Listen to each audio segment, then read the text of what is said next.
jungle.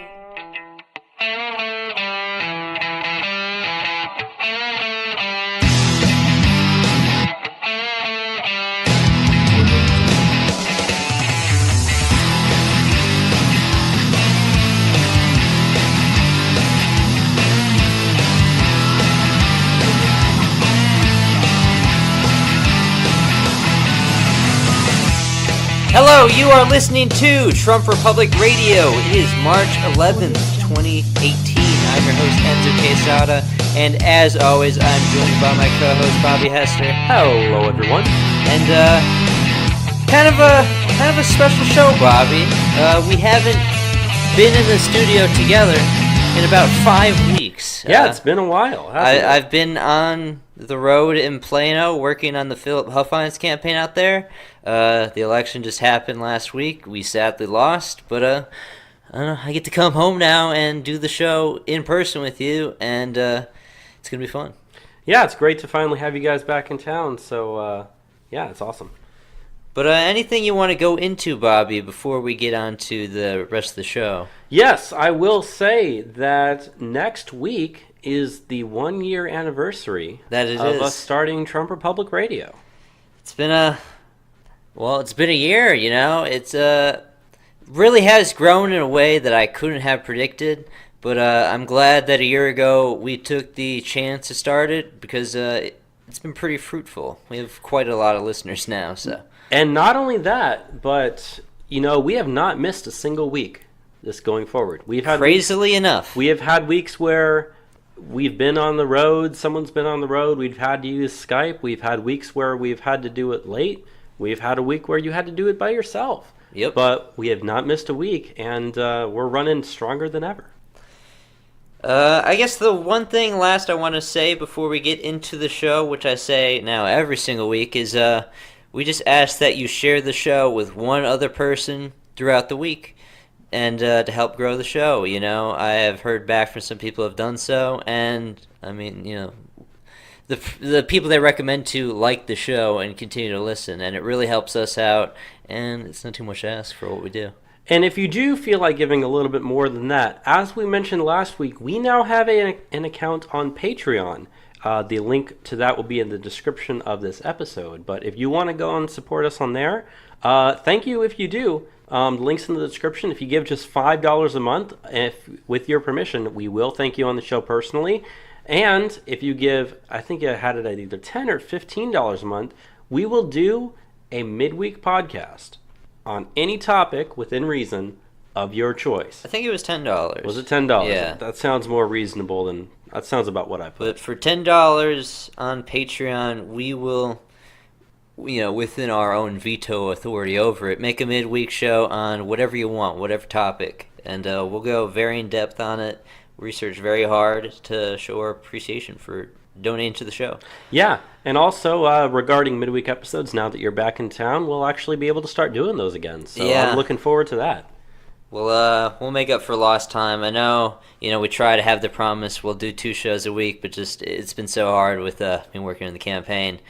But I've had a lot of ideas while I've been walking around on the campaign, and I want to really go hard at it when we get back to this. So I'm glad to be back in, you know, the San Marcos general area, and I'm excited to do the show. Want to get into it now? Absolutely. Let's get started. So this hasn't been the biggest week for news. No, it's, you know, it's one of those weeks where it seems like a lot happened, but nothing really happened. There's interesting things, but nothing like monumental. Yeah.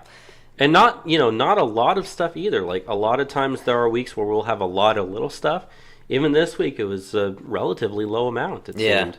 So this week we probably don't have too much news to go over, but we'll start off with some change up at the White House because there has been a significant departure there at the White House, and that is White House Chief Economic Advisor Gary Cohn has left the Trump administration. That's right. He announced he was leaving after disagreeing with President Trump over placing tariffs on steel and aluminum imports. Cohn had several strong economic disagreements with Trump, but was very key in the passing of the tax reform law back in December. During his last cabinet meeting with the president, Trump said of Cohn, "This will be Cohn's last meeting. He may be a globalist, but I still kind of like him." So Trump got his last little dance in there towards the end. Yeah.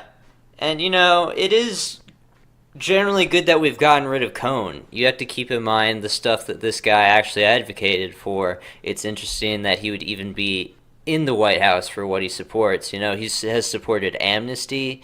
He has supported trade agreements like the TPP. He wanted us to remain in the Paris Climate Accord. And for the reason why he's leaving is against tariffs. He isn't in line with much with what Trump wants. He was pretty much there just to get tax reform done. He did that, and now he's gone, and he's not a guy we wanted there anyways. Which, you know what? That's perfectly fine with me because it seems like recently there's been a lot more shakeup at the White House. It seemed like last year during the summer there was a lot of people. We had Sean Spicer left, Scaramucci came in, Scaramucci left. You had Reince Priebus left the White House. There just seemed like it was week after week after week. Steve Bannon left the White House week after week after week. People were leaving the White House, being replaced, shifting. And then it seemed like about the last 6 months or so, it's been relatively stable, relatively calm. And it seems like now we're starting to get more. I mean, just last week we had the information about how Jared Kushner and Ivanka Trump had their security clearances downgraded. And that was at the decision of General Kelly. It wasn't even Trump's decision. Last week we had Hope Hicks leave. Right, that's right. I totally forgot about that, and I really liked her. She was great. So it seems like we're going through another round of people leaving the White House, and if you want to use the analogy, I hate to say it when people take this in ways that shouldn't be said, but if you can use the analogy that running the presidency is like playing a game, and sometimes when you play a game, you have to sacrifice some of your players and switch them out, switch them around. You have to bring in people who are necessary for what your current goal is. As great as it is to have people around the entire time, there are a lot of times when you just got to be like, I know for a fact deep down I'm probably only going to need this person for a few months, and that if that means a few months, then that means a few months, and do it. Yeah. So I don't know. There's been a couple names pushed around for replacements for Gary Cohn, such as David Malpass and Douglas Holtz-Eakin, but at the moment we have no definitive replacement for him. It's up in the air. Hopefully we can get him replaced soon. Yeah, me too. So I guess that's one of those things that we'll find out as it goes, won't we? Yeah. Do you want to get on to the next story? Yeah, I do. So the next story is a smaller story, but also very important. Trump has pardoned the sailor who took the pictures of a submarine. President Trump has issued his second presidential pardon on Friday, pardoning Christian Saucier, a former Navy sailor who was sentenced in 2016 for taking pictures inside a nuclear submarine. Trump talked about Saucier's case during the 2016 campaign, saying that Saucier was, quote, ruined for doing nothing compared to Hillary Clinton. Saucier, now 31, was 22 back in 2009 when he took the photos on his cell phone. He pleaded guilty to one count of unauthorized retention of national defense information, and his attorneys unsuccessfully requested the, quote, Clinton deal, meaning little, if any, punishment. Saucier was sentenced and served 1 year in jail and has to have 5 years probation after getting out. After getting out, however, Saucier was only able to find a job as a trash truck delivery driver due to having a felony record. Quote, I am very grateful, said Saucier's wife Sadie. She said that she notified her husband via text message. The family posted a video online also of them cutting off his ankle bracelet with a pair of scissors. Trump tweeted, quote, congratulations to Christian Saucier, a man who has served proudly in the Navy on your newly found freedom. Now you can go out and have the life you deserve. So yeah, a worthy pardon there for Saucier. Like Trump said, in comparison to the stuff that Hillary Clinton had done, this guy had done nothing. And it's not that he didn't even send the pictures to anybody. He didn't upload them online. He simply took them with his phone, probably just as a lot of people do. They take a lot of pictures with their phone of a lot of different things. I am in a submarine. I'm going to take a picture. Yeah. And so he goes to jail. He took a picture, and because they said, oh, you took this picture with your personal cell phone, that's it for you. Which is wrong, but it wasn't malicious. No, and he had no ill intention. He didn't, like I said, he didn't give the information to anyone. Did he? You're right. Did he do something wrong? Absolutely, and he should get punished. He was kicked out of the Navy. He was thrown in jail for a year. He has to have or at least had to have, 5 years probation. So it's like, it's one of those things where it's, yeah, this guy definitely was getting screwed over by the system. Trump brought him up during the campaign, so if you want, you could say that's almost like another campaign promise fulfilled. In a way, I guess you could say that. Yeah. But, yeah, good thing done there. Do you want to talk about some economic stuff now, Bobby? Yeah, I do. So the first things first, I guess we should say the broad thing that's leading to this current story that we have here is that the steel tariffs and the aluminum tariffs that Trump was talking about are now official. Yeah, that Granted, we talked about also last week. Yeah, Trump, he had I think this was either Wednesday or Thursday, or might have been Friday, one of those days this week, near the end of the week. Trump had a press conference from the White House, and he gave a little speech and signed the paperwork there. He had a few people that worked at different like steel and aluminum type factories that were there, and they all were very, very happy the fact that very, very happy about the fact that Trump was doing this. And so he had them there and he signed it. Now, the only thing about the tariffs before we get into this first story that we have about those is people do need to remember one thing about these tariffs, and that is that, number one, they don't go into effect for, I think it was 15 days or either on March 15th. I know the number 15 was in there. I want to say I think it was 15 days. So we still have about 2 weeks before they actually go into effect, which is fine. Gives you time to prepare for it, gives you time to work out any other legalities or logistical matters behind it, which is perfectly fine. But the other thing that you kind of need to remember about this is it exempted Mexico and Canada. Yes. Which is a big problem, as we've talked about, because I think it's due to, what's it called, the anti-dumping laws? Yeah, we have anti-dumping agreements through NAFTA with Mexico and Canada. Yeah, so what China will do is they will ship in a lot of their steel through Canada to avoid the tax, because right now, because of NAFTA, things that are shipped in aren't taxed. There is no tariffs on Mexico and Canada. Yeah, the majority of the Canadian steel industry is actually Canada in receivership of Chinese steel to send to the United States. They just serve as a middleman that gets to take money from us because, we can't win on trade deals. And unfortunately, as it goes right now, as long as NAFTA remains in place, China probably will be able to get away with continuing to do that, at least for a while. But the other thing about the tariffs is that it's country by country. And Trump said he's willing to meet with any world leader to talk about it and discuss it for their country specifically. I know the president or prime minister of Australia already called Trump and spoke to him about it. And I haven't heard, if there's been any results from that. But he at least called him and he's willing to say, hey, I don't really want tariffs to be placed on Australia, so let's see if we can work something out here. Which is, part of the intention about this. Which, getting better trade deals. Also, you need to keep in mind the exclusion of Canada and Mexico is purely due to we're negotiating NAFTA right now, and we're not taking our chips off the table by saying we're just out. We're staying in the negotiations, not abandoning NAFTA, so we can see if we can resolve this on our own terms now. Trump has said in the past and still says now that if it doesn't get resolved through NAFTA, we're just going to get rid of that and we're going to have similar tariffs as it stands with the rest of the world until it's renegotiated. So you shouldn't be worried that we're not going to get to this stuff later. We're still working on it. We've been in negotiations on this for months now. Yeah. It's a slow process. And not only that, but Bob Lighthizer, which is the guy who Trump appointed to essentially oversee the NAFTA renegotiations, that is, he was present at that signing ceremony of the tariffs. So just thought I'd mention that. So he understands what the process is. He's one part of the process Trump to do it. Drafted. He was one of the people who, Trump's team that would go out and investigate this sort of stuff and figure out how do we want to do this, blah, blah, blah. That's, the investigative type. He was one of the guys who helped do that. Which is why you shouldn't lose sight of, why you shouldn't get concerned about this tariff not covering everyone. Right. But anyways, that's kind of just the overview of the whole where tariffs are right now. But the first story that we have is the company U.S. Steel is reopening a plant and creating 500 new jobs. After the announcement that President Trump was placing tariffs on steel and aluminum imports, U.S. Steel announced they'll be restarting one of their furnaces. By doing so, they estimate that they'll be creating 500 new jobs in Granite City, Illinois.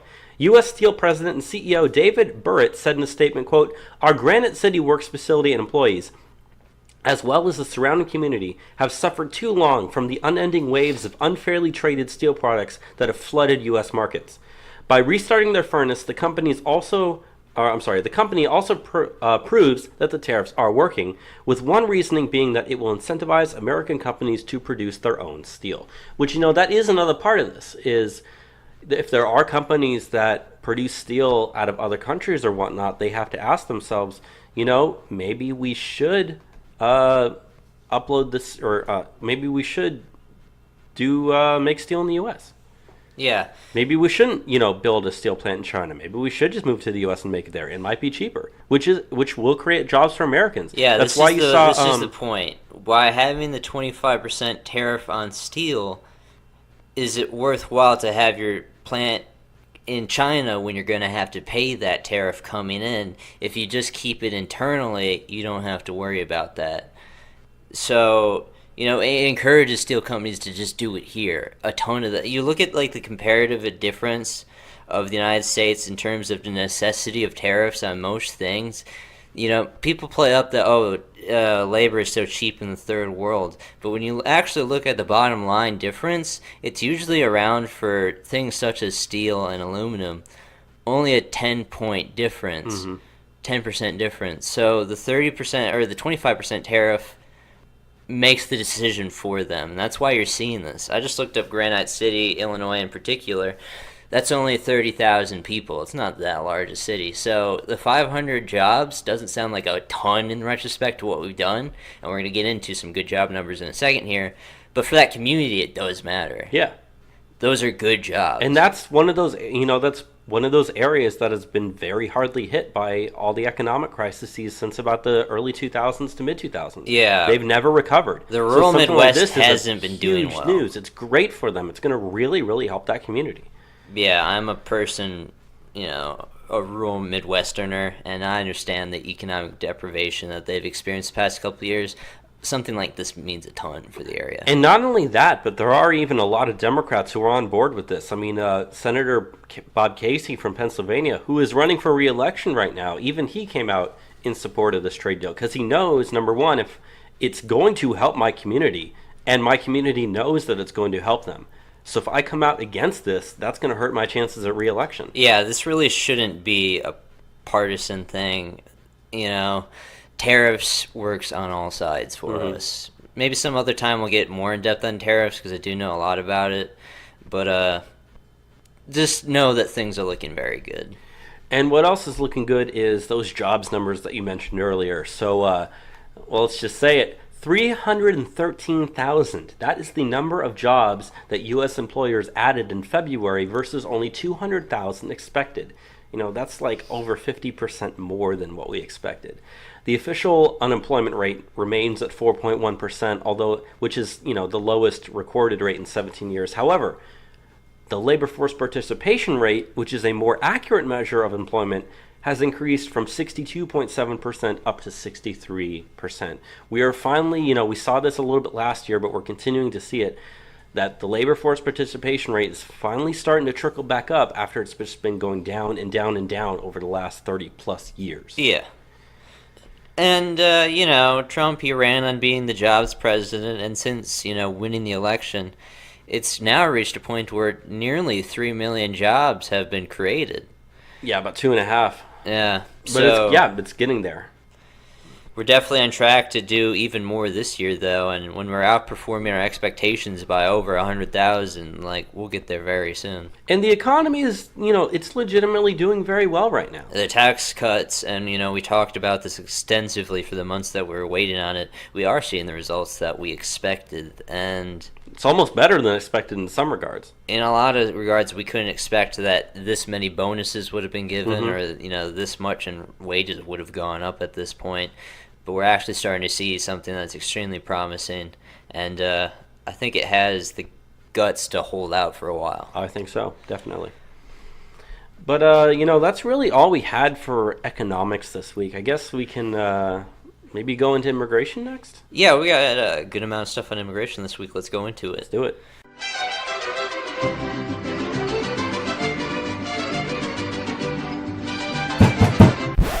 Open the door! Immigration! La migra, vamos, niños! This week in immigration. So the first story we are going to talk about is some unions complain about ICE raids. Yeah, this union out in California, well, I might as well just read it to you. Arturo Rodriguez, the president of the United Farm Workers of America Union, is complaining about recent immigration raids by ICE in Northern California, saying that it would cause fruit to die on the vine. This comes after Tom Nassif, who is president of the Western Growers Association Union, told Bloomberg that 75% of California's 2 million farm workers are illegal aliens. 75% of 2 million. That means there's 1.5 million illegal aliens who work on farms in California alone. Essentially doing slave labor. Pretty much. Like, I mean, for slave wages. Yeah, if that's such a thing, as the communists here in town like to believe that it is. Yeah. But, that really does prove to you that, look how big of a deal that is. For California That's 1.5 million jobs. Which could be filled by Americans that are out of work, could be filled by homeless people, could be filled by anybody. Could be filled by just robots at this Which point. it probably will in the future, and you have to also remember if we that. can crack down on California like we should be, which we're going to go into a bit later, which is, the name of this episode. But you know what? This is a weird thing to say, but I don't care. Yeah. Like, you are hiring illegal aliens. You have a competitive advantage over other businesses because you do illegal practices. I don't care about negative repercussions for your business. Precisely. It's like, okay, if there is a shortage out of California of vegetables or tomatoes or whatever, the price goes up. Avocados, the price goes up. I'm okay with paying more if it's going to support American citizens. Like, it's not that big a deal. and that same policy kind of applies to the steel tariffs that we were talking about. I mean, we mentioned on the show that there was a guy who went on MSNBC who said it's only going to raise the price of a can of aluminum, like soda or beer, by 0.3 cents. Yeah. It would raise the cost of a car that's made in a foreign country by $45. We're talking cars that cost $20,000, $25,000, $30,000. $45 isn't going to make a single difference at all. But think about it in terms of, like, the fruit that they're talking about. An apple's like, what, $1 or so? Oh, not even that. Not you even can get that. probably a pound of apples for like maybe $1.50 here. $1.50. And even then, I'm just pulling that off the top of my head. Yeah, Probably dead wrong. it depends widely on where you live, because like, And what type of apples too. growing up in like the cold north in Wisconsin, it's hard to get fresh produce out, so it costs more. But like, let's just take for us in Texas, you can get like a pound of apples for $1.25 or so. Yeah. It's only going to increase the cost, even if we got rid of all of these illegal aliens out there in California, only marginally by like a quarter or 2/4. Like, that's not a big deal to me. Yeah. It's not the end of the world. So let's just get rid of it, okay? Are we supposed to make the argument that we can't get rid of the slaves, so otherwise we're gonna have no cotton? Like, are we supposed to make the same argument for these illegal aliens? I had some cucky libertarian guy arguing with me on Facebook about it, saying that if you do this, the same argument can be applied to socialism, can be applied to the welfare state. No, if everybody pays just a little bit, then, that's theft on people, raising the prices to only, in order to do this. I'm like, dude, do you not care about your fellow citizens at all? Benefiting the people in your nation is objectively bad. Do you not want the 'cause I'm people an in your individual. country to get jobs? Yeah. You're saying that, you're saying that you're arguing against it based on principle alone, not by outcome. And that's the thing, though, is a lot of those socialist policies that we argue against, because we think those things through to the outcome, knowing it will be bad. I'll gladly pay a cent more for beer or for Coke or Sprite or some other soda. I will gladly pay an extra 25 cents for a pound of apples. The per apple cost may be raising it by like a nickel. Yeah. It's not that crazy. It's not. I'd But gladly pay an like, extra say 45 bucks for a good car. percentage of these 100 or 1.5 million illegal aliens picking fruit out in California. Say a good percentage has to go back. That just means that these companies are going to have to raise their wages so Americans will work these jobs. Why are you against that? Okay, these people they're here because they're working under the minimum wage. You're the people that say that you need a living wage. But these people aren't. You're against using slave labor in the third world, but some odd reason it's okay if you do it here. Like, no, let's not, enable this behavior. Let's reward good behavior, legal behavior that benefits Americans. It seems so self-explanatory, but this is really one of those issues that is most passionate for the left. We gotta defend these apple pickers or these tomato pickers. No, it's inefficient labor. And what else it is, as you said, illegal, which is the same thing of the next story that we're going to get into. Yeah. Which, that really angered me when I was reading this. Yeah. Authorities have uncovered a 37-year identity theft scheme by an illegal alien who is also a repeat felon and has been previously deported. Andres Alevio Andaguza assumed the identity of Abraham Riojos, a U.S. citizen in 1980. He used a fake birth certificate and used it to apply for a California driver's license, a social security number, and a U.S. passport.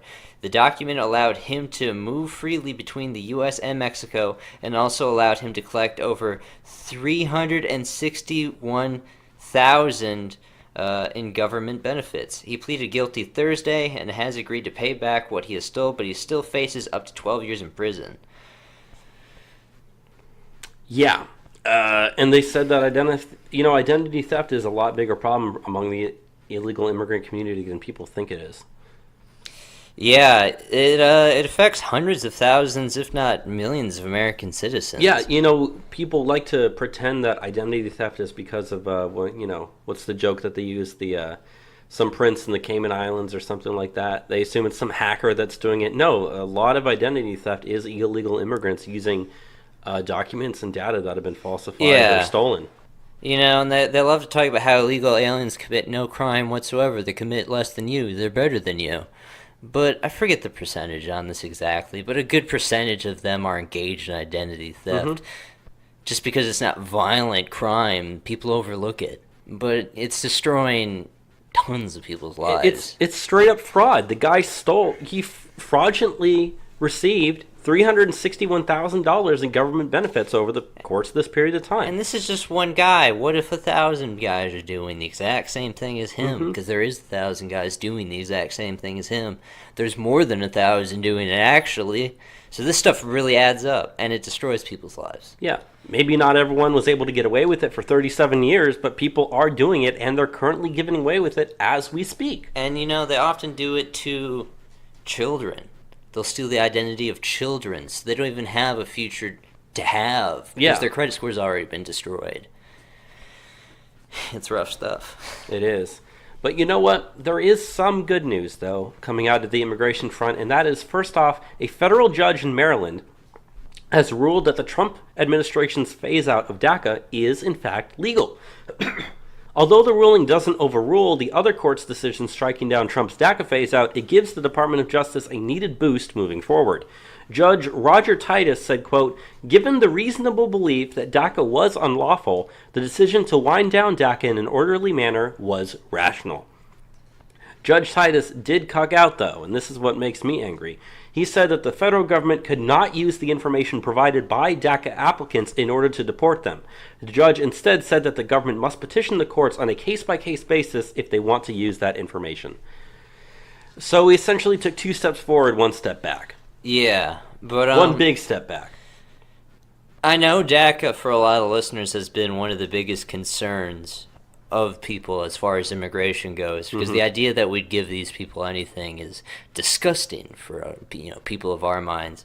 So generally what has happened at this court is a victory. We're on our path to get through the appeals and head on to the Supreme Court, and we feel extremely confident on that result. Oh yeah, with the recent rulings that the Supreme Court's made about immigrants, we're going to win that case. Yeah, it's just a matter of time now, which it's going to be a while. It's going to be probably half a year. I'd say about at least 6 months, which is unfortunate because, if the reason why I don't like the fact that judge used the whole we can't use the information to deport these people except by a case-by-case basis where you have to, talk to the court every single time. The problem with that is because now that decision is established precedence, when it gets to the Supreme Court, they very well might use that as part of their majority opinion. they might compromise amongst themselves when they make this decision. We just don't know. Yeah. And so that's why the fact that that even exists really, really angers me, because of the fact that it just even when exists. DACA was unconstitutional to begin with. Yeah. There's a protection for these people that shouldn't be here because they're here by unconstitutional means. Why is there no complete restorative justice on that unconstitutional action, which Trump is just trying to repeal, which is within his power as executive to repeal executive orders? Yeah. It's crazy that we have to fight this in courts. I mean, think about it. We're already past the March 5th deadline. We are. And Yeah, it didn't we're mean like a anything week in the end. past, because the fact that these courts have made these decisions about, oh, you need to do this, you need to do that, you need to extend the deadline, you need to keep accepting applications because of that. It's no different than it was even 5 months ago. Which it sucks, but it also extends this issues into the elections, which is, Which is probably a good thing. which is probably better for us in the end. We want Democrats talking about DACA stuff all the time because if you look at polling on it, it's not popular. So No. keep doing it. And even though the extension's been deadline, here the next story kind of ties into that. The Department of Homeland Security is actually refusing to prioritize the DACA renewals that they are soon to expire. Instead, applications are being processed in the order in which they were filed. Because of this, many DACA recipients will see their protection status expire before their renewal can go through. This will increase the likelihood that DACA recipients will either lose their jobs or face deportation. The Department of Homeland Security did not respond to comment on this matter. This is kind of some good things. We have the bureaucracy. We'll use it to our means. What Everyone matters knows to that us, government what is matters to us. extremely slow. Imagine if it was the DMV trying to process your DACA renewal application. Yeah. Oh my goodness, that would take forever.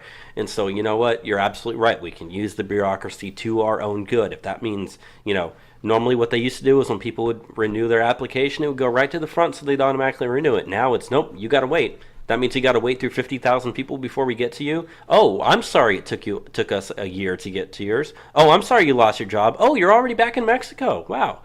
Funny how that works out. Yeah. And, we've mentioned this before on the show in past episodes, and it's important to get into. There's a good percentage of these people that just aren't renewing whatsoever. The lot aren't. renewal rates on these DACA extensions are actually, sub 50 poor. So we are actually seeing DACA recipients' DACA status expiring as of right now. Yeah. I can't quantify what number that is, but it is happening. So a good number of them will be going, regardless of how this stuff pans out. And also regardless of sanctuary status as well, which kind of leads to the next story, and that is kind of the whole topic that we have for this week's episode, United States versus California. California is being sued over their sanctuary city laws. The Department of Justice has filed a suit against the state of California that alleges obstruction of federal immigration enforcement. The lawsuit is modeled on a lawsuit that the Obama administration filed in 2010 against an Arizona law that tried to crack down on illegal aliens. That case ended up in the Supreme Court, where they decided that several portions of the state law were unconstitutionally intruding into Congress's right to set federal immigration policy. Attorney General Jeff Sessions said in the speech to the California Peace Officers Association, quote, "The Department of Justice and the Trump administration are going to fight these unjust, unfair, and unconstitutional policies that have been imposed on you. We are fighting to make your job safer and to help you reduce crime in America. And I believe we are going to win." So this is another time that I got to actually thank the Obama administration because, again, like I said, the precedence that was set in the court continues to go forward. The court in 2010 or 2011 or whatever the case actually made it to the court, talking about that Arizona law, said states can't write laws that interfere with Congress's ability to set immigration priorities. Yeah. That is exactly what California is doing, albeit for the other side. But the case is there. The precedence is established. So when this hits the courts, which is going to hit the courts, obviously it's probably going to get filed in the Ninth Circuit or something like that, which might strike it down. But by the time it gets to the Supreme Court, no matter how conservative or liberal it is, tends to side with itself on matters. It very rarely overrules a decision that past courts have made, even if past courts were more conservative or more liberal than it currently is. That's one thing that just how they work. Yeah. And, I was looking at my phone a second while you're talking about that, and it's important that we do this stuff now because as of just a couple hours ago, Illinois has become a sanctuary state as well. Yeah. Their local legislator, signed by their governor, has signed the Trust Act. So now there's 2 states in the United States that are quote-unquote sanctuary states. And remember last week on the show we talked about how Illinois was giving special IDs to illegal immigrants. That would or allow illegal them aliens to that allows register them to to vote. register to vote. Yeah, you're right. So, that's no surprise there, at least hearing that. It's messed up, but we need to fight this stuff hard now. Otherwise, we cease to even really be a country. If different states can just set their own immigration laws, they're the ones that essentially then set the precedent of who gets to enter and who doesn't. Mm-hmm. I never imagined that we'd be getting to a fight like this in the country. It just shows how fractured we really are. It's true what they say. This is the most divided America has been since the Civil War. And Definitely. Unfortunately, the last one was fought based on geographical terms for the most part. The next one's a war of, it's a war of ideology amongst the citizenry and amongst the populace and amongst the legislators. We essentially live in a soft civil war that we don't really see often explode in violence whatsoever at the moment. But it's not off the table.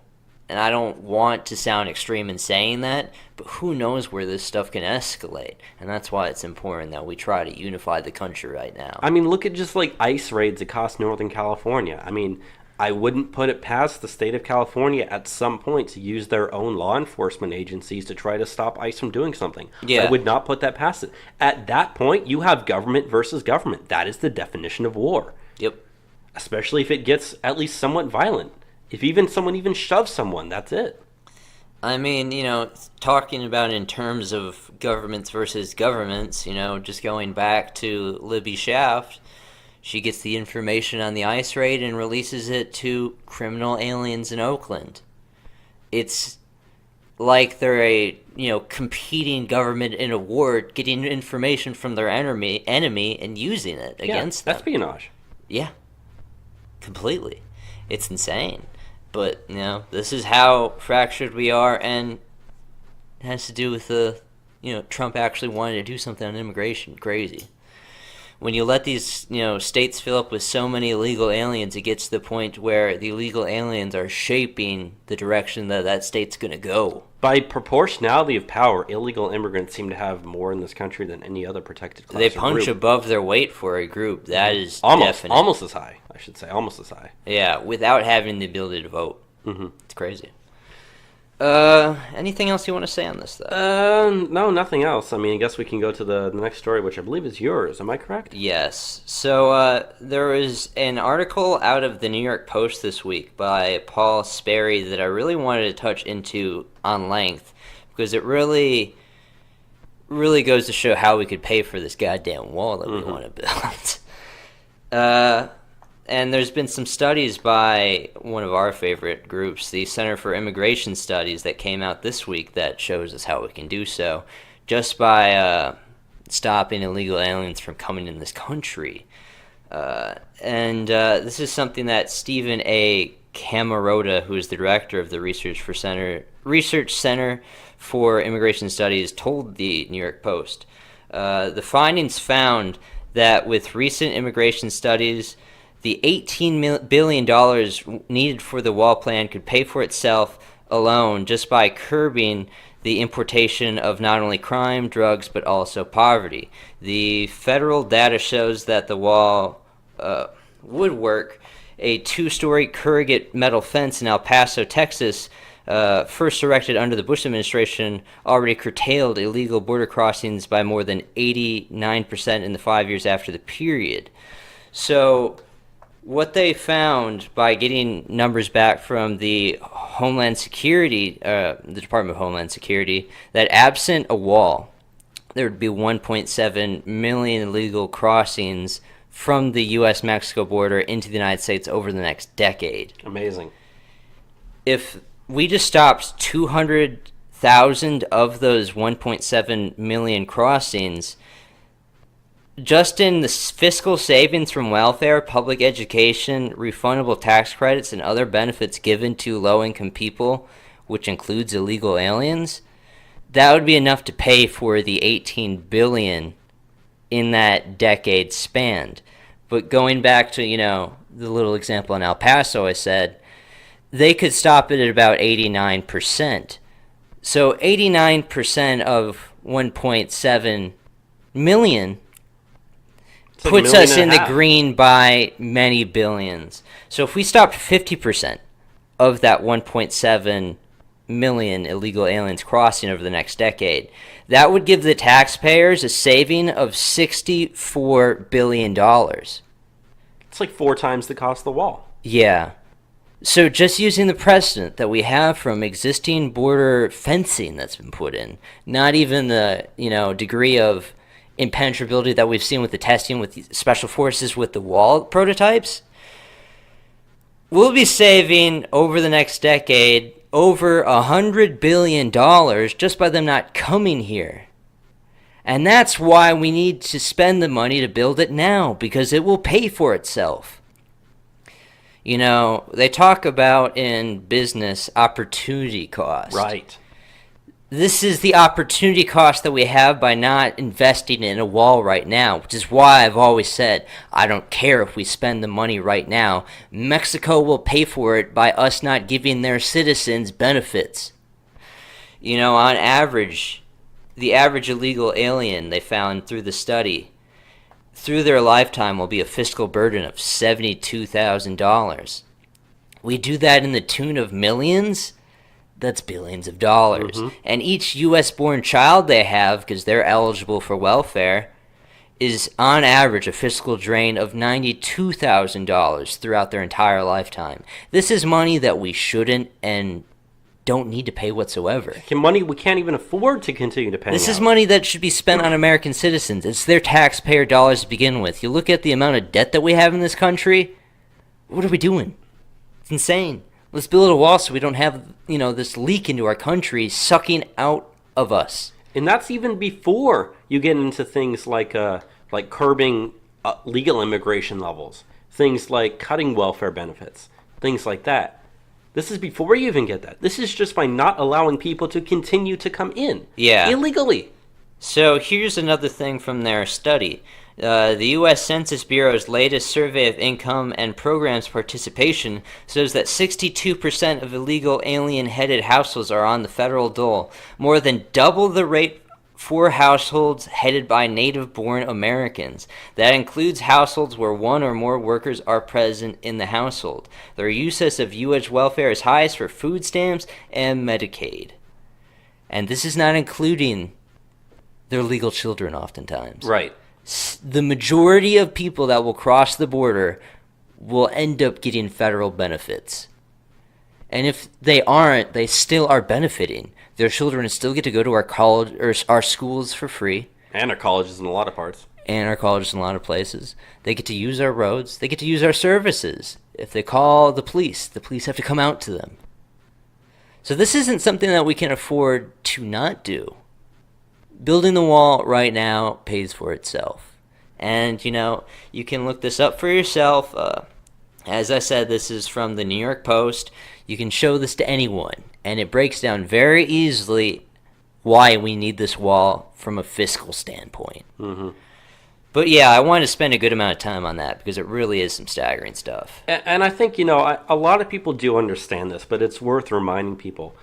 When Trump says Mexico is going to pay for the wall, anyone who actually thinks that means the Mexican government is going to write a check and send it in is either, number one, intentionally lying to prove a point, or number two, just isn't all that informed. Because Trump has never said that's what he's looking for.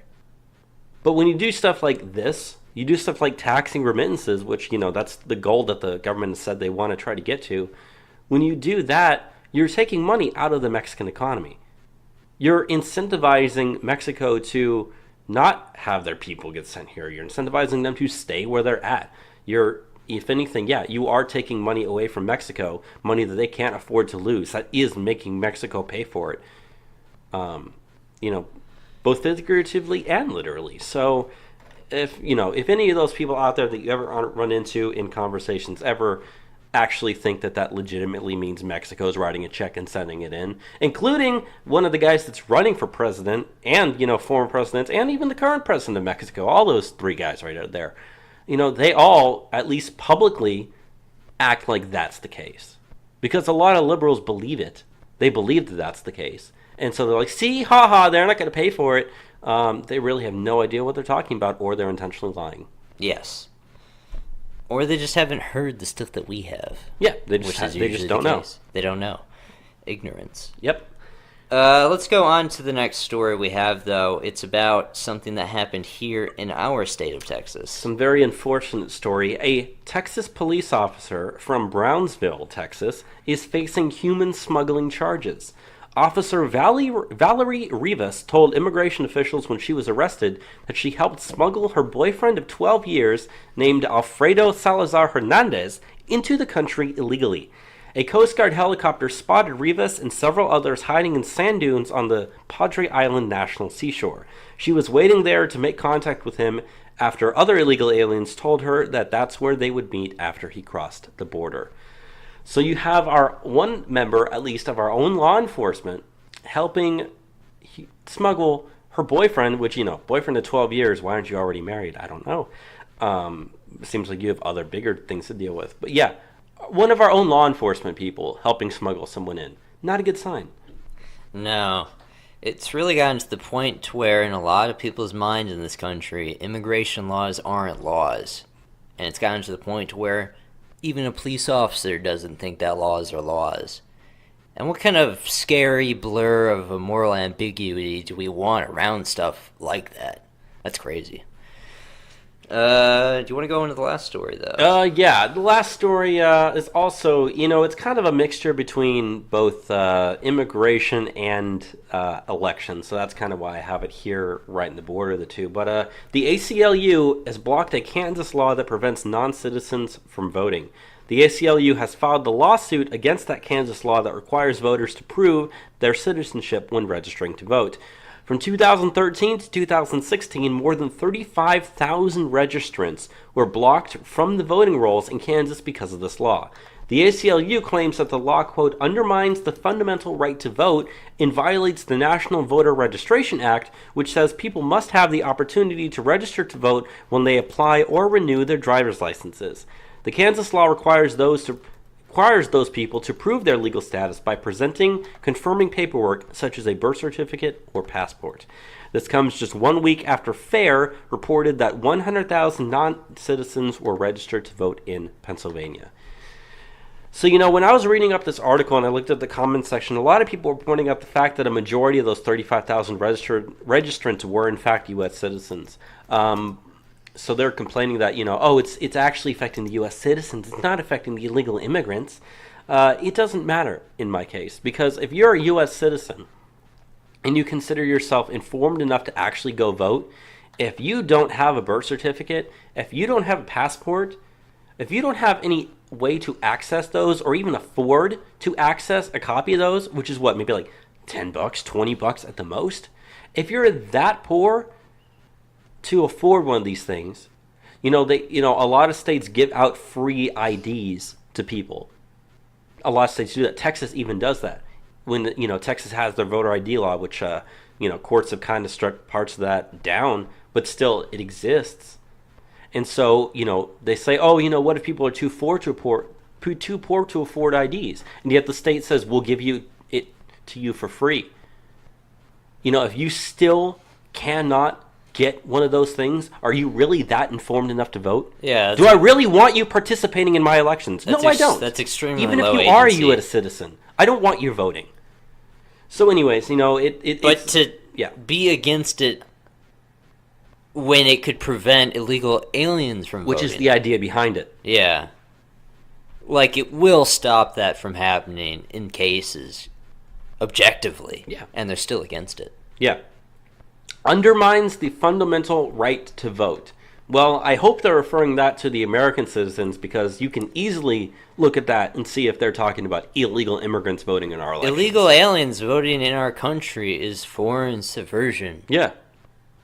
More so than Russia. Yeah. More so than China. You know, what was it last week in Pennsylvania? We had the 100,000. case where there's 100,000 currently registered non-citizens. That's 100,000 American citizens whose votes are nullified by the effect of legal aliens being there. And that's the case to a percentage in every state of the United States. Mm-hmm. Kansas wants to nullify that, and guess what? They're being shot down. Nullifying the effect of American votes not mattering. It's insane. Yeah. What kind of country is this? It's not a serious country. It's not. No. If you don't take these things seriously. But, you know, the next thing that we can talk about is, in fact, the elections. And we are going to talk about here in a minute the Texas primary results. In fact, do you want to just go ahead and lead that off? Or should we just lead that off with that? I don't know what you're looking off at the results. I'm just looking at the results on the website that has the results. But I thought, you know, we can just, in general, talk about just kind of what we think about the Texas primary, the first primary of any state so far in this primary season. So I guess I could begin by talking about my experience with it, since I'm someone that works in politics, and I was working in a race during this primary. I was part of the Philip Huffines for Texas Senate race up in Plano, Texas. You still got the sticker right there on your computer. I do have the sticker. It was a primary against Angela Paxton for District 8 of the Texas Senate. It set history as the most expensive race in the state of Texas for a state-level seat. The campaigns on both sides added up beyond $10 million, I know, at this point. Wow. I don't know what the final cost of both. But yeah, for a primary, a Republican primary. So, Philip Huffines, he lost 46% to Angela Paxton's 54%. Sounds about right. And I guess I could tell how it went, personally, from my perspective. The Huffines campaign spent double of what Paxton did at the very end, because Philip Huffines is the fourth richest person in Texas. What went wrong was we have for Philip Huffines, our campaign manager, Kurt Fletcher, in my opinion, ran the campaign extremely poorly. When you want to run... How can I phrase this? It was a place where they weren't used to running elections with that kind of dollar sign after it. Two very hotly contested candidates. Angela Paxton is the wife of Ken Paxton, the Texas Attorney General, so she's a big player in this. And as I said, Philip Huffines is a very rich individual himself. He's one of the biggest Republican donors in all of Texas, if not the biggest. And when you have that much money, you want to spend it. We had a very large team. I was brought in, and I'm from a different company. I'm not a volunteer that was hired by the campaign itself. You have all these people out there doing all these different things. Block walking, phone banking, being at polls, canvassing, what have you. And they got very intrusive in people's lives. I was a part of block walking. I'd go around and knock on doors, and I'd talk about Philip Huffines. They would hit places off sometimes multiple times in a week. It just gets annoying when you're doing this over the span of months. Their phone banking, they screwed up. They had lists of people to call, and they would call people after they're out doing stuff, such as being in the polls. They're getting back and phone banking from like 8 p.m. onwards. Who wants to receive a phone call after that time period? So, they get the list of people to call, and they're calling, and then someone else gets the same list, and the person they called, their name wasn't taken off the list. So we ended up having some people got called 10 times in a day, 13 times in a day. They're going crazy. And then you add on top of the negative campaigning that happened in the campaign. People have been saying this is the dirtiest race in Texas history with the attack ads. I was in the area and I'd watch TV after working. The Olympics was going on. And every single commercial break, you'd see ads for Angela Paxton and Philip Huffines. They're extremely negative. It really besmirched the view of Huffines to a lot of people. And then there was, these mailers. You mail out things advocating for huffines in the mail to people. And they were extremely negative and really disgusting, often to the points of how hostile the rhetoric was. The coloring on it was in like black and white, and I've seen it before. It's not something you feel comfortable handing to people. So, yeah, I could talk a while about this race because I experienced it firsthand. But, it would have been good to win because my bonus would have been like $5,000, and I didn't get that. So I'm kind of mad about that. But at least I was a part of history, and I got to see a big train wreck in a sense. And now I know what you don't want to do for a campaign. So I did learn a lot. Yeah, I was going to say it's even though it's a hard lesson to learn, it's a lesson to learn nonetheless, and it's very, very important. But now that we've kind of focused on that, I think we should just look at the state in general. Yeah. And that is whatever races interest you, Bobby. First up, I just want to briefly hit on the U.S. Senate race. So yes. Ted Cruz easily won the Republican primary for re-election for Senate. So we knew that was going to happen. He didn't really face anyone serious running against him. So that's that. And also in the Democratic primary, Beto O'Rourke, who is a congressman from El Paso, he was the front runner for the Democratic primary. He's actually outraising Ted Cruz, even though Ted Cruz has much more money than Beto O'Rourke has right now. The Democrats like to push the whole, Beto O'Rourke, he's raising so much money. A lot of it's out of state, I might add. He is outraising Ted Cruz, but Ted Cruz has much more money. But Beto O'Rourke, front runner, easily won his primary. But it's interesting, Beto O'Rourke is, we don't often talk about stuff like this in the show, but you do need to bring up this factor. Beto O'Rourke is white as a Democrat. Yeah, he's got the Beto name, but Beto was a nickname given to him. His real name is Robert. Yeah, and so, but the thing is, though, the nickname Beto sounds more Hispanic. It does. Which is hilarious because Ted Cruz's first name is Rafael. And yet he goes by Ted to fit, to sound more white. Beto's name sounds more Hispanic. But the reason I bring that up is because if you I know this isn't a visual show, minus the fact that we're on webcams right now if you're watching live on YouTube. But if you can look up the data, you can see the county results by who won these counties. And obviously Beto O'Rourke was the front runner, so he's going to win the majority of the counties. He's from El Paso, so he obviously wins El Paso and surrounding areas. But his main opponent was Sema Hernandez. And she's Hispanic, and he's white. And if you look at the data here, obviously the big cities went to Beto O'Rourke because he's the front runner.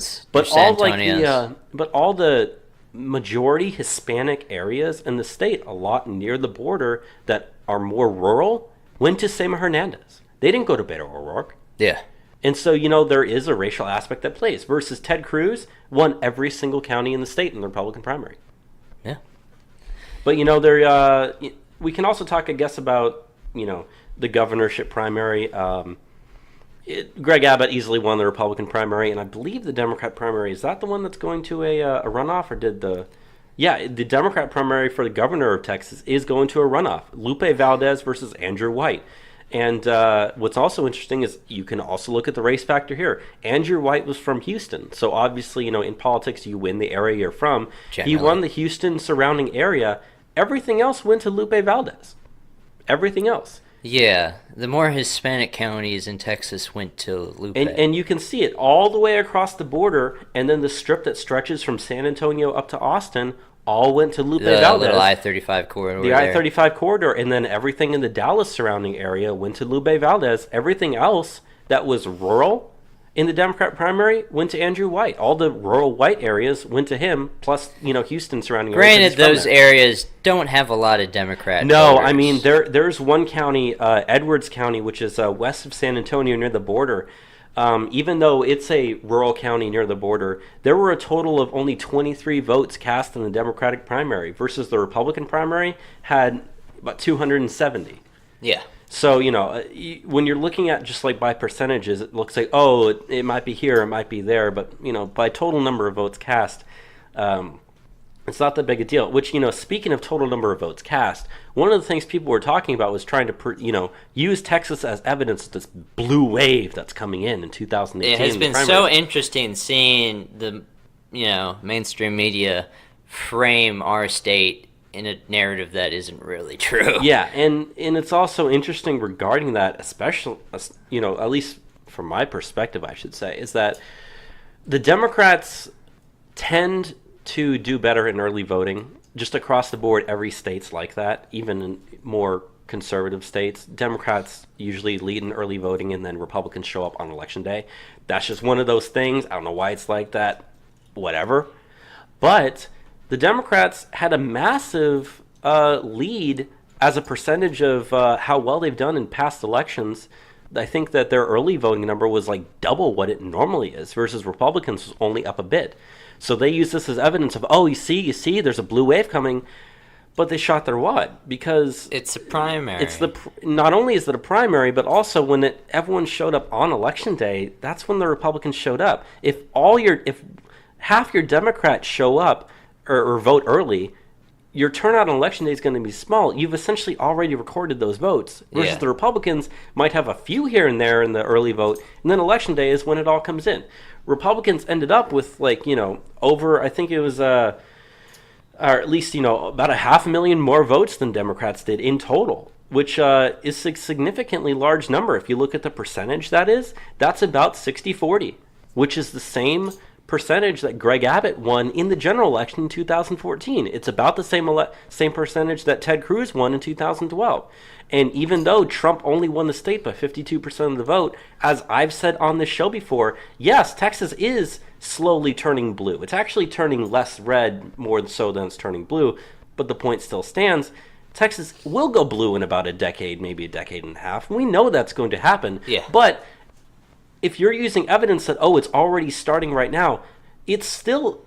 It's about the same as 2016. Yeah, it's the same as it is in 2016. It's about the same as it is in 2014. It's moved a little bit more blue than it was in 2012. But even still, Greg Abbott's going to win his re-election by at least probably 15 to 20 points. Yeah, especially Ted Cruz is going to beat...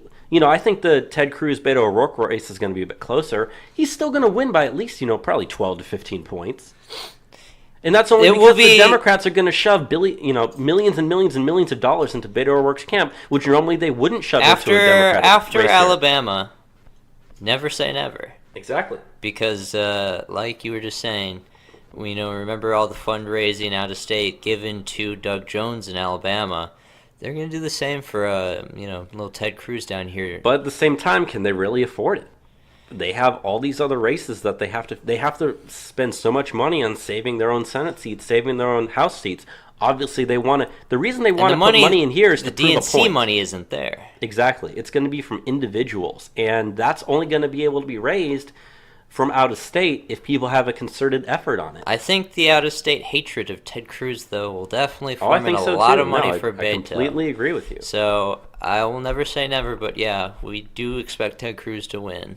But it'll be fun. I don't know. In my opinion, it's the atmosphere around Beto. Have you seen a lot of Beto signs? Not really, no. I've seen a few, but I've also seen a lot more Ted Cruz stuff. In my time in Plano, Plano is extremely Republican. There's still a good amount of Beto signs. You do see it in the state. I was going to say, the thing is, especially about races like this, is when they're trying to prove a point, they all get very involved in it, which means everyone puts out the yard sign, everyone puts on the bumper sticker. Whereas, if you're a Ted Cruz supporter and you're going to vote for him, you really going to put out a yard sign? You really going to put out a bumper sticker? No, you're just going to vote for the guy. Yeah. And so it does prove a false sense of how well people are doing, I think. But, kind of getting more specific in terms of the Texas primary here, I wanted to look up just a couple of races here that are focus of interest on us. And the first up is District 21. And the reason why I want to bring up that district is because that's the race that we've been kind of focusing on. It's the race that's right here in our area. Part of San Marcos. It's part of San Marcos. We've met several of the people that are running in this race, at least in the Republican primary. So it's one of those things. We've had one of the people running in the Republican primary was Eric Burkhart. We've interviewed him on the show. We've had him on an episode of the show. So it's just one of those, it's the local race that we wanted to get ourselves involved in and pay attention to. To give the background on this race, who was the individual that resigned? It was, it's not someone who resigned, it's someone who's retiring. God, what's his name? I hate the guy. He's a Republican. He's got kind of like a girly name. God, I wish I Man, knew this. it's sad that we I'm going to forgot the remember name. this like the moment we finish the show. Here, look it up, but Yeah, just to go ahead. continue. There has been a Republican who's been kind of lackluster, who's had the seat there in District 21 for decades. Lamar Smith. Yeah. Lamar Smith. God, I've seen that name so many times. But yes, Lamar Smith has been in the seat there for Congress for Since decades. 1987. Decades. 20 years. Yeah. And he's finally retiring. You know, originally it was just Eric Burkhart trying to primary him. But once, you know, he said that he was going to retire, everyone joined the race. You had over 10 candidates just jump in out of nowhere. There were People out of 18 district. candidates running in the Republican primary for this district. Yeah. This has been a big sweepstakes to get a spot in Congress because the district is extremely red. So whoever wins the Republican primary is going to win the general election. So the primary results have been very interesting to say the least. Yeah, in fact, both the Republican and the Democrat primaries are going to runoff elections, which I believe the runoff election is, I want to say it's late May. The exact date's leaving my mind right now, but it's, it's just one of those races. So the two people in the Democrat primary is Mary Wilson and Joseph Kopser. I don't really know much about them very much, but they essentially got, one person got like 31%, the other person got 30%. They were the two front runners. So it's probably going to be really close on the Democrat side. Whereas the Republican primary, the two candidates that made it were Chip Roy and Matt McCall. Now, I have met Chip Roy. I don't think you have, Enzo. I have not. Chip Roy is the former campaign manager for Ted Cruz's Senate campaign, and he also, I believe, helped with his presidential campaign as well. So he's known Ted Cruz for a very long time. When I actually went to one of his events that he did down in New Braunfels, Texas, which is just south of where we are, and Ted Cruz was there. I got to meet him, got to take a picture. So I was glad that I got to meet Ted Cruz. But, Chip Roy, he came in first with like 27% of the vote, and then the next closest person was Matt McCall, who, I could bring up my data to look up who this guy is, but let's just say, he's a pretty well-known person in the Republican Party here in the area. So they're the two that made it. But the two other people that we kind of focused on a lot was obviously Eric Burkhart, but let's just face it, he just didn't really have enough money to continue his campaign. Yeah. He only got about 1% of the vote. Sadly. Which is sad. Unfortunately, I don't live in that district, even though I'm in the area, so I was unable to vote for him myself. I would have. But the other person that we were kind of focusing on was Jason Isaac, who is a current member of the Texas House of Representatives. And he came to the college Republicans meeting here at Texas State, and he's had a lot of support among those type of people. They all loved him. They were all volunteering for him. But he only got 10% of the vote, which is really, really surprising because it's pretty well beloved. He's a in the very area. well-known person in the He's area. a Texas representative. Yeah, that's what I said. But, Yeah. It seemed to me like he had a lot more momentum going compared to the amount of votes he actually received. So that's kind of unfortunate. I expected him and Chip Roy to make the runoff, but instead it was Chip Roy and Matt McCall. Yeah. And, I've got the Chip Roy sticker here on my computer here if you're watching this live stream live on YouTube. But, so I hope he wins. I might volunteer for his campaign here going forward. We'll see.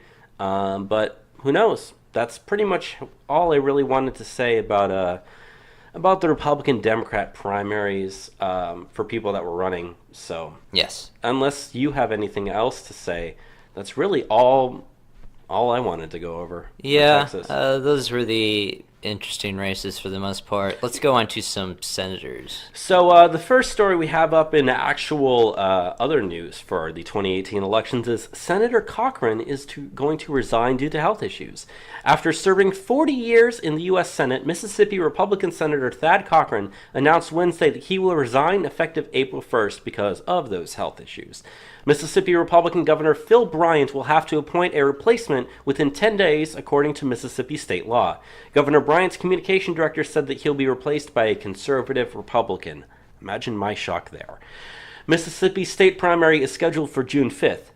However, whoever Governor Bryant appoints will run in a special election that is slated for November 6th, which, if you know, election day is pretty much that same time period there. So, it's the 8th. yeah, on the 8th. So the special election is going to be held 2 days before Election Day. Might as well just have it on Election Day, Yeah. Anyways, the reason they don't want to do that is because that would mean that both of Mississippi's Senate seats would be up for re-election at the exact same day. Yeah. And that's why they decided to instead have a 2-day gap in between. Pretty much the same thing, but you know what? That's them, that's not me. Anyways, the winner of that race will then serve out the remainder of Cochran's term through 2021. So, like I said, you brought up earlier about the whole Doug Jones situation in Alabama. You also have to remember, Democrats they won that seat, but they also barely won that seat because of the fact that they got like every single Democrat to turn out, and Republicans just didn't like the guy. And they also spent months and months and months front page news slandering the guy the entire time. It got way more attention. It got so much more attention than it this needed. race is going to get. And that's the same thing with Beto O'Rourke. They're going to try to prove a point, but at the same time, they're not going to be able to slander Ted Cruz the way that they slandered someone like Roy Moore. It's just not going to be able to happen, And so they're not going to be successful the way that they were in other races, which is good, but at the same time, they're going to attempt it, and so you need to be ready for this sort of stuff.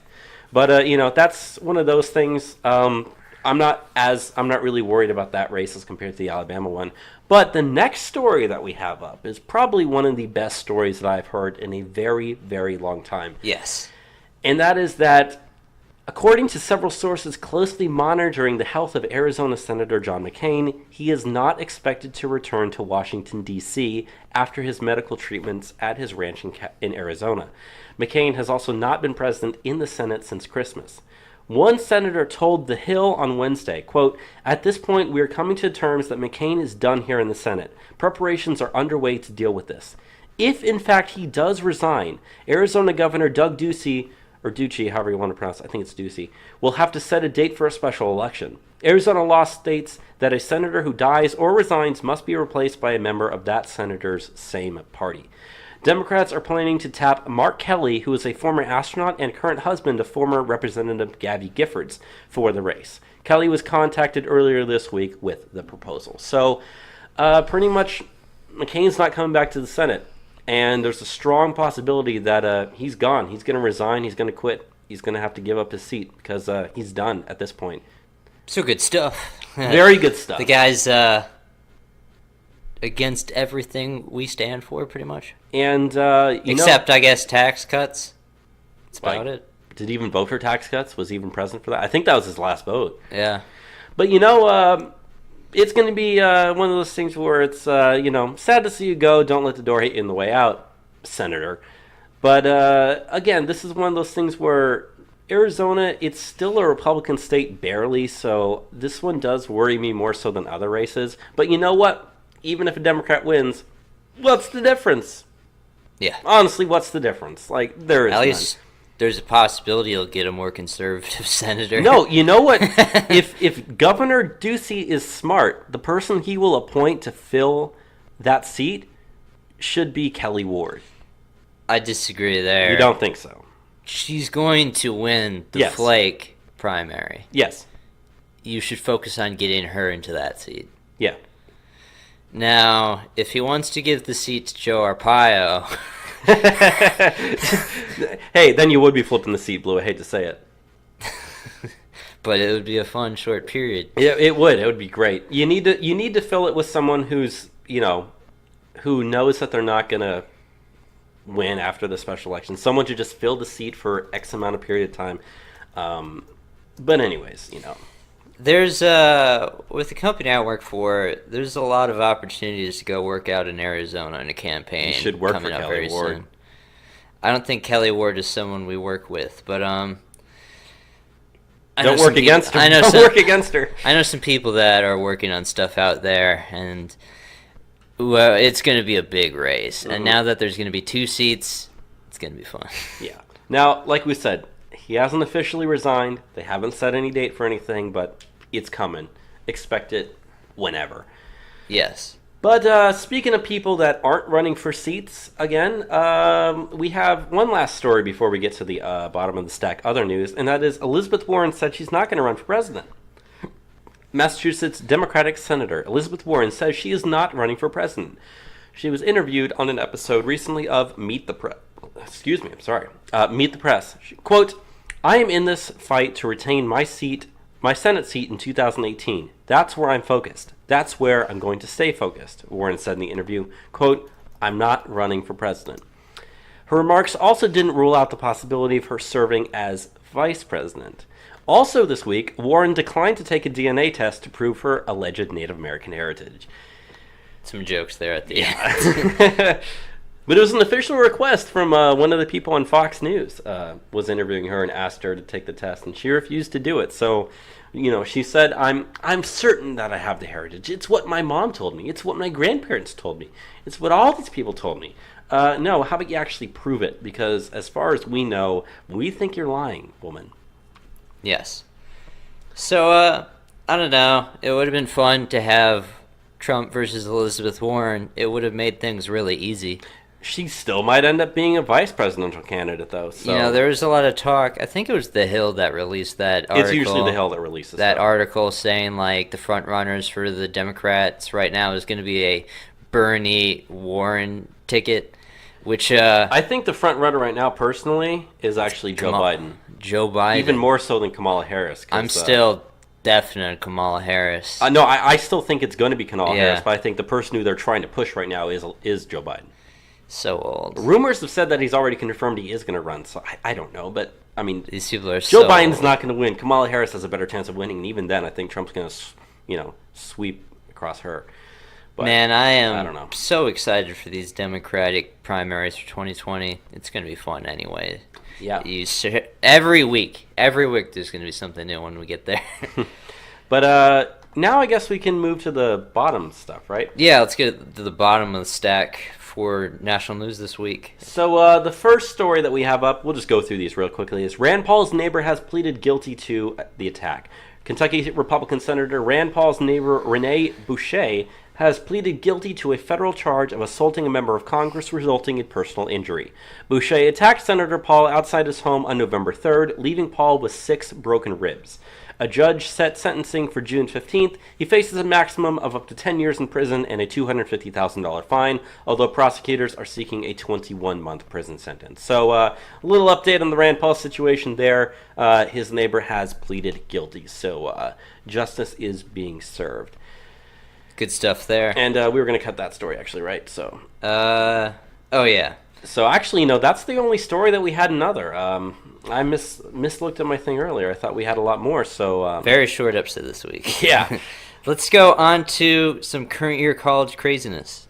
The racist, sexist, homophobic, xenophobic. You're fucking a white male!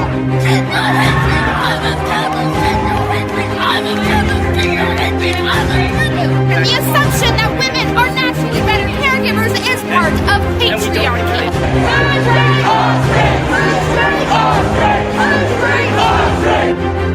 Die, cis, scum.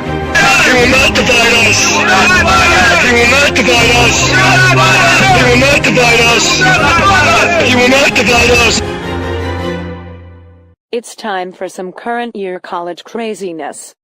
Current year college craziness. Segment of the show we talk about the crazy stuff that happens on college campuses here and abroad, but predominantly here because we got the best colleges, the very best in terms of craziness. Very crazy. Which where is our first story out of, Bobby, this week? Our first story is out of the University of Vermont. Oh yes, obesity acceptance speaker at the University of Vermont said some things that I wanted to highlight this week. Yeah, go ahead and read this. It's hilarious. It's hilarious.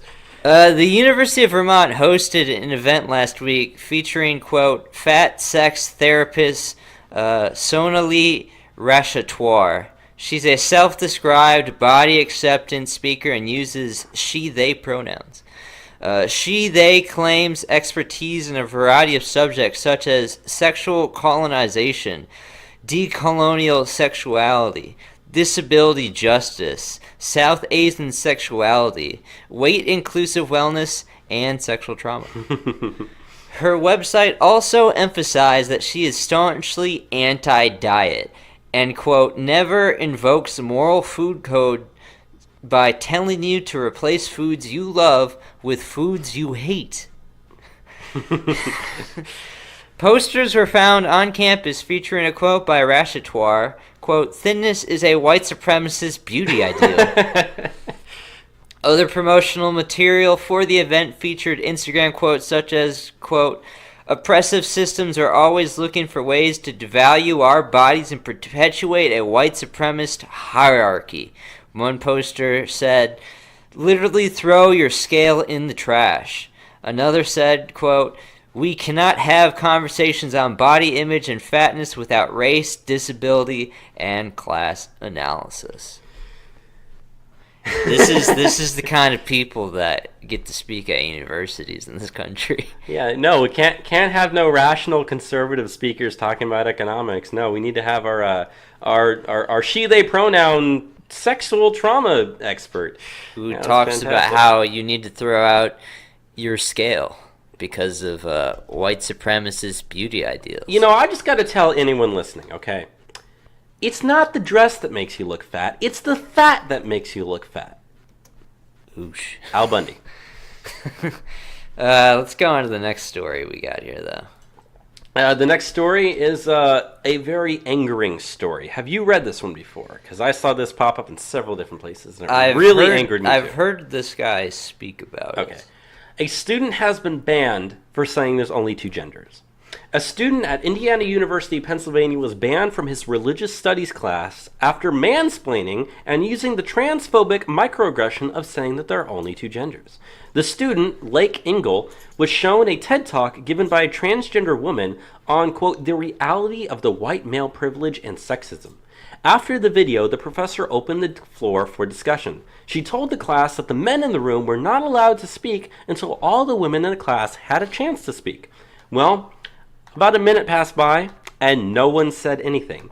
And so Engel decided to go ahead and speak up, saying that most biologists agree that there are only two genders and that the gender pay gap is non-existent, and that, you know, the ways that people push it are using not falsified data, but, you know, the gender pay gap isn't real, and you can explain the reasoning for it. That's essentially all he wanted to say. Well, their professor, Dr. Allison Downey, gave him an academic integrity referral form the next class, saying that he had, quote, "angry outbursts in response to being required to listen to a trans speaker discuss the reality of white male privilege and sexism, and the, quote, disrespectful claim that a low score on any classwork would be evidence of professor's personal prejudice."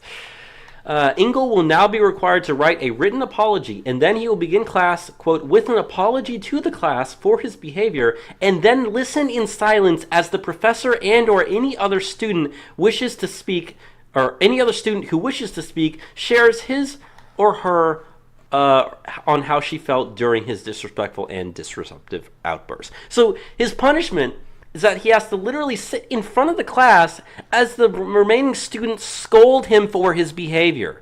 How Orwellian is that? Anyways, the university gave him a letter saying he is banned from returning to the class until the matter is resolved. Engel must now also report to the university's academic integrity board, which will decide whether he can return to class or face a delay in graduation. God, this makes me angry. The dude did nothing wrong, I might add. He expressed things that there was no controversy in regards to stating 10 years ago. Yeah. On both sides of the political spectrum. He said nothing more than there's only two genders, and, you know, the gender pay gap isn't real, and the things that are there that you like to point to can easily be explained away. Stuff that we've covered in this show many times prior. And yet this guy, all he does is simply, you know, she says, "Oh, you know, you were having angry outbursts." Well, you know, the fact that no one talked for an entire minute after the thing was over when she opened it up for discussion probably means that no one wants to say anything. And she said, "Oh, you know, all the men in the room have to wait until all the women in the room who have their opportunity to speak have their opportunity." Which, according to this professor, means no men are allowed to have any opinion whatsoever on what you just watched. Because even if the women don't have an opinion, and then the man goes ahead and takes his turn because no other women were doing it, yeah, that's an angry outburst. By the way, you might be having to face delay in graduation because I'm shitlib. Yep. It's incredible. But this is the future, folks. This is what's going to continue to happen. This is what's already happening on our college campuses. Don't send your kids to college. Now, this isn't on the list, but do you want one more? Because I have one more good one. Go right ahead, my friend. So, this is a story out of the University of Southern Maine. There's a professor that's going to give a little talk on... It's an event entitled Reproductive Justice in the Age of Trump. Ooh. The University of Southern Maine is hosting a lecture next month on reproductive justice in the age of Trump and how supporting abortion counters white supremacy and male supremacy. According to the university's website, the lecture will be delivered by controversial feminist professor Loretta Ross, who teaches a class at Hampshire College called White Supremacy and Appropriate Whiteness in the Age of Trump, which is a class we've talked about on the show. We have, before. Yeah, I remember it. Quote, the presidency of Donald Trump includes a resurgence of white supremacy in mainstream politics, an attack on women's human rights, the event description states. Feminist activist and scholar Loretta Ross will discuss how the reproductive justice framework counters the ideologies of white supremacy and male supremacy. The university adds that Ross will share insights about the strengths and challenges of contemporary activism and suggest strategies for reproductive justice movement building. Now, this was an event that was originally supposed to take place on March 8th, which is International Women's Day, but now it's been rescheduled to April 13th. So this woman, Loretta Ross, she also claims to be one of the creators of the term reproductive justice. Aha. Appropriately named class, then, yeah, coined by African American women in 1994 following the International Conference on Population Development in Cairo, Egypt. And she also co-founded the sister song Women of Color Reproductive Justice Collective, serving as the national coordinator from 2005 to 2012. I'm amazed that people get paid to do this sort of stuff. She's made a living off of abortion. Of reproductive justice. Off of abortion. And we know what that means. Yeah. She's also written about, quote, abortion, like childbirth, can be a joyful experience when achieving reproductive justice through human rights. It's retarded. On social media, she said that. Ugh. So, this is a very, strange thing, okay? White supremacy, bad. Male supremacy, bad. I don't get how abortion fights that at all. I'm really intrigued what this event's about. What would she have to say? I don't know. Do you want to drive over there and find out? No. Vermont is way too far. I've never been to Vermont. Me neither. It's a small, snowy place. It's too liberal for me. They do have really good gun laws, though. I will give them credit. Where I am fair. I give credit where credit is due. With that said, that's current your college craziness for the week. Let's go on to some international news. Let's talk about some stuff happening up in Asia. Yeah. So the first. I guess, we'll talk about just in general these first two stories. We can kind of mix them together. But we got some updates on situations up in North Korea. So first things first, Donald Trump has said that he is going to meet with Kim Jong-un. So I think this is the first time that an American president, while serving as president, has met with the leader of North Korea in decades, ever. It's been a very long time. But, this proves that when you have tough talk, you're able to actually get things done. And, definitely not going to start a war with North Korea if our leaders are saying that they're willing to sit down to meet with one another. I think Switzerland has already offered to be a safe, neutral ground for them to meet in.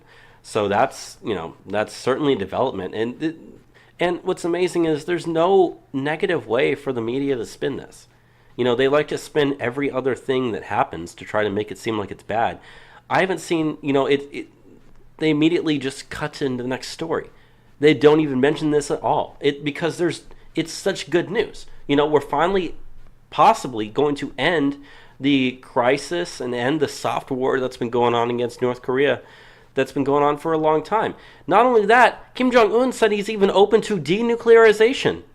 literally saying, I'm open to getting rid of our nuclear weapons if we can prove peace here or something like this. Because the Trump administration has been tough on North Korea. They've implemented sanctions. They've done a lot more than, every other president in history has done, with the exception of what happened in the 1950s, if you know what I'm talking about there. But it's great. And also the South Koreans are, for the first time in decades, are meeting with the North Koreans for peace talks. Everyone was so afraid that Trump's going to start a war with North Korea. Instead, we're about to have a peace deal possibly get made between all these different countries. That's nothing but good news. It's amazing, and I'm so happy it's happening. Yeah, it's great stuff. Ever since the very first episode of Trump Public Radio, we've been having to talk about stuff happening in North Korea, and for the most part, nothing happens whatsoever. And they're definitely not the threat that sometimes they make them out to be on TV, I don't think. But, not necessarily the people we want with the nuclear weapon. But the thing about the nuclear weapon is they want it so that the U.S. won't regime change them. Mm-hmm. It's insurance against that. So if we can negotiate a stance where we're not going to replace you, just don't get the missile, it's going to do the same thing. And in the Korean cultures, if you have a group picture of people, the people who are sitting down in that picture are the ones who are the authority figures. If you look back at pictures of Kim Jong-il and early on in Kim Jong-un's reign, he's the one who's sitting down. Him and maybe a couple other close advisors. Most recent pictures that have come out of North Korea, everybody is standing. Okay? So you really have to ask yourself, who really is holding the power there right now? Because I think a lot of this comes down to the fact that Kim Jong-un has not been able to be as successful within his country as people think he has. Yeah.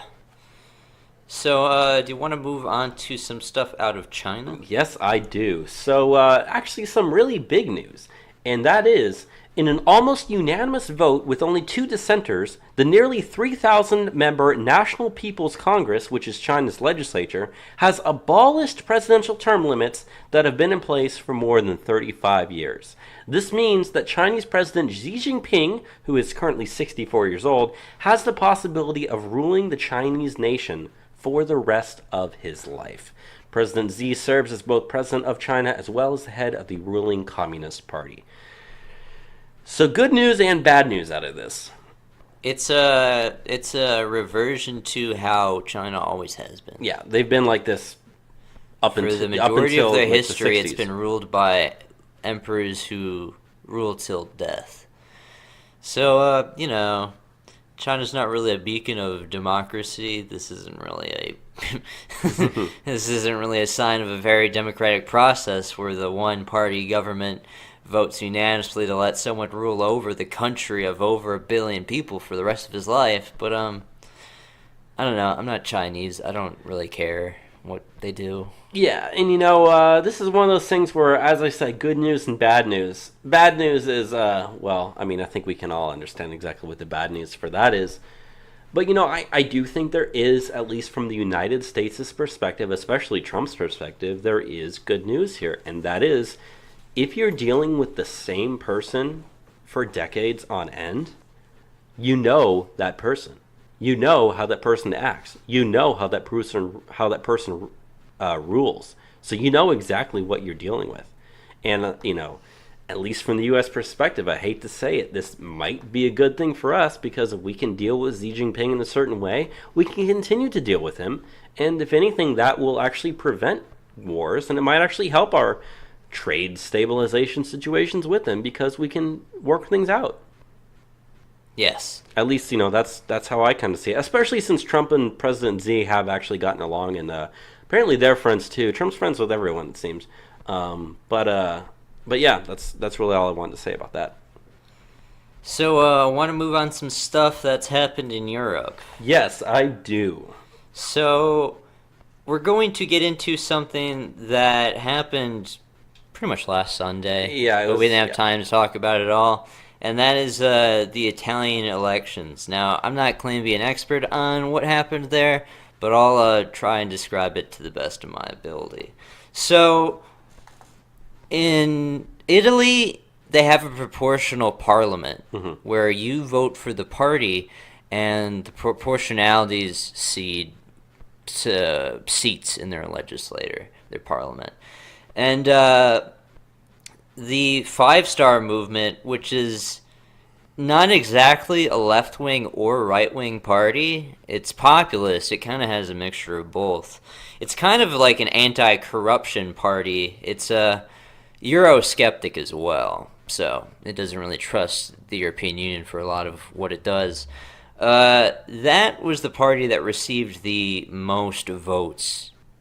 It received 31% of the vote in Italy. It's a political party based in the south. In Sicily, it received about half of the vote.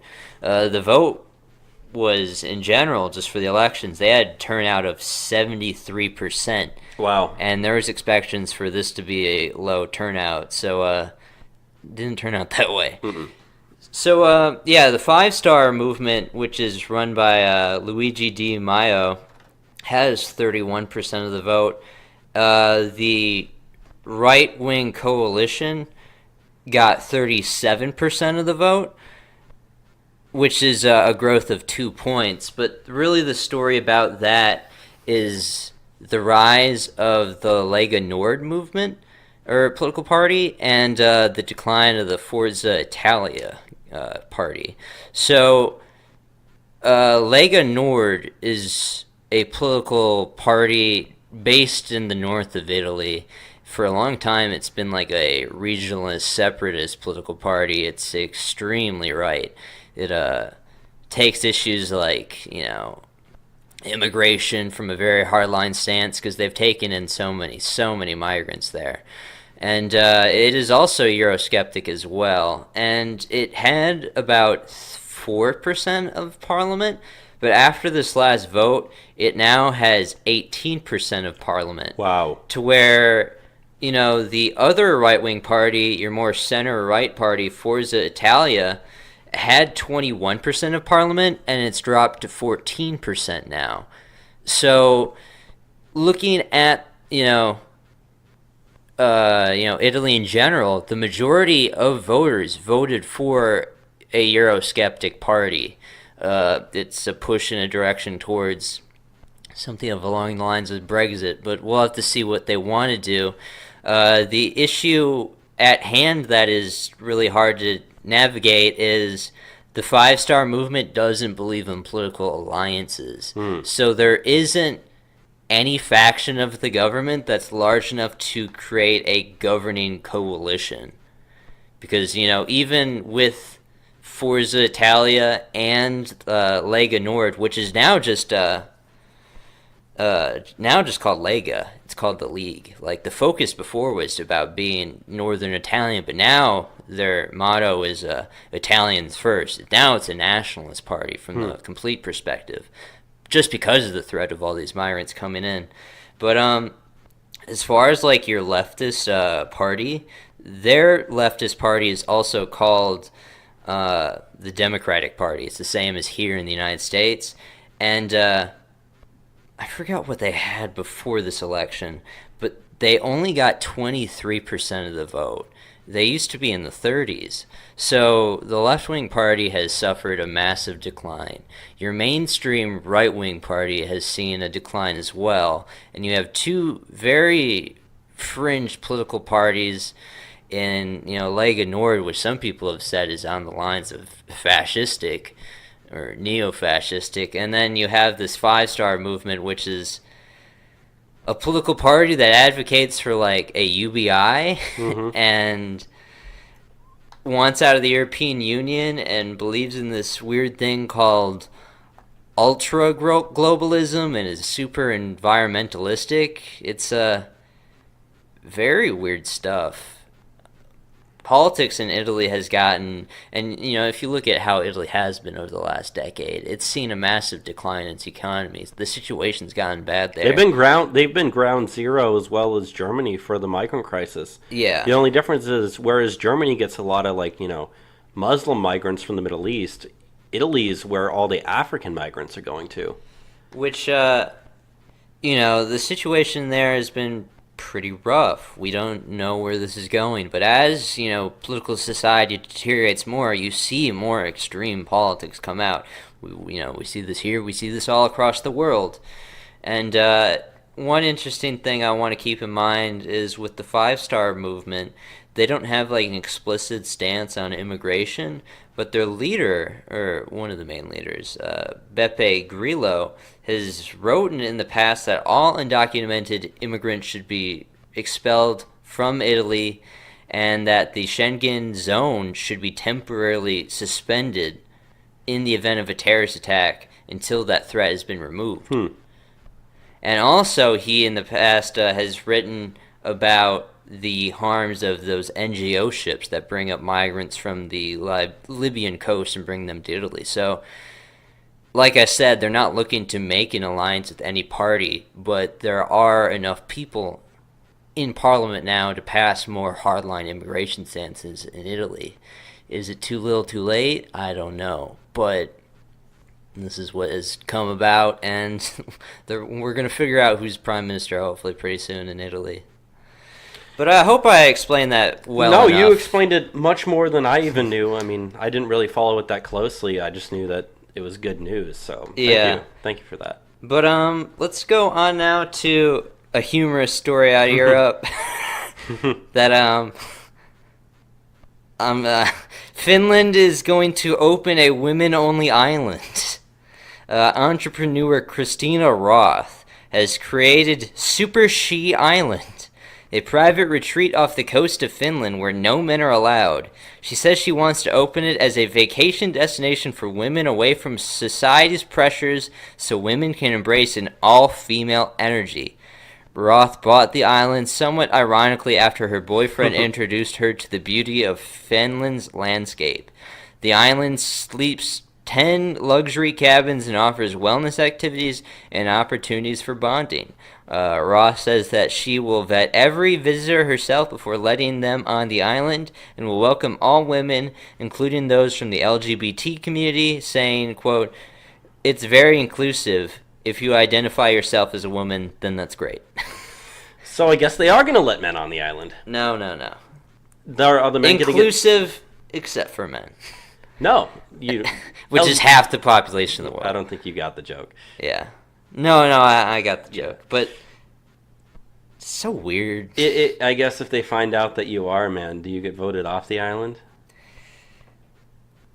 Will she have the power to vote you off the island? It's her private island. She can do what she wants. The island, she can do what she wants. She can kick you off. But how is this all going to work, like, from a logistical standpoint? Like, obviously these people aren't going to live on the islands, like, full time, but I assume they need to get, like, resources out to the island. They'd have to get resources out. They'd have to have people working out there. Like, are guys going to be discriminated against from helping them get that stuff, though? I mean, when they build cabins out there, do they exclude men from doing so? Is it only women that build the cabins? Is it only men? Is it I only have a women feeling that run the cabins weren't built by exclusively female construction teams. So well, at least they probably won't be. If it's, I don't know if this is something that she's building or something that's already built and then she's converting it. But either way, I think there's with a how man it's that works written there, in the they get article, they fired? have the cabins, but I think men built the cabins. Yeah. It's still a patriarchal influence on our island. So I don't know. Maybe they'll might have to start over. Maybe they'll just like paint it pink or something. I don't know. It's so fucking stupid. Let's go on to the Americas for our last two stories, though. The first story is in regards to Venezuela. The U.S. extends sanctions on Venezuela. President Trump has extended U.S. sanctions against Venezuela for another year under his orders from August 2017 and former President Obama's March 2015 decree. Venezuela's alleged human rights violations, government corruption, humanitarian crisis, and political violence represents an, quote, unusual and extraordinary threat to the national security and foreign policy of the United States, Trump said in a letter notifying Congress of the extension as required by the National Emergencies Act. So, Venezuela, sanctions extended. Probably not going to help them all that much. Probably going to make it worse for them, actually. Yeah, personally, I'm not a fan of sanctions whatsoever. It doesn't really harm the regimes. I mean, it's bad for the regimes that get sanctions put on them, but it's going to disproportionately hurt the people in society as opposed to the regime, since the regime is essentially a dictatorship at this point. they have the purse to sit this out. The citizens that are already starving under hyperinflation don't. So, well, maybe at least, maybe by placing these maybe by extending these sanctions on Venezuela, some of us will actually figure out what Venezuela actually is. Yeah. So, let's go on to the last story this week, which is a story about a Mexican presidential candidate that actually came to the United States and did some infuriating stuff. So a Mexican presidential campaigned in Los Angeles this week. Mexican presidential candidate Ricardo Anaya Cortez campaigned in Los Angeles, California this week, reaching out to businessmen and activists in the LA area. Among those he met were two former DHS Chief Judge Janet Napolitano, who now serves as the president of the University of California. In a tweet, Anaya said that they, quote, talked about the importance of supporting the Dreamers and agreed that Mexican migrants deserved respect. Anaya also blasted current Mexican President Peña Nieto for allowing Trump to visit the country in September 2016. Mexico's presidential election is scheduled for July 1st.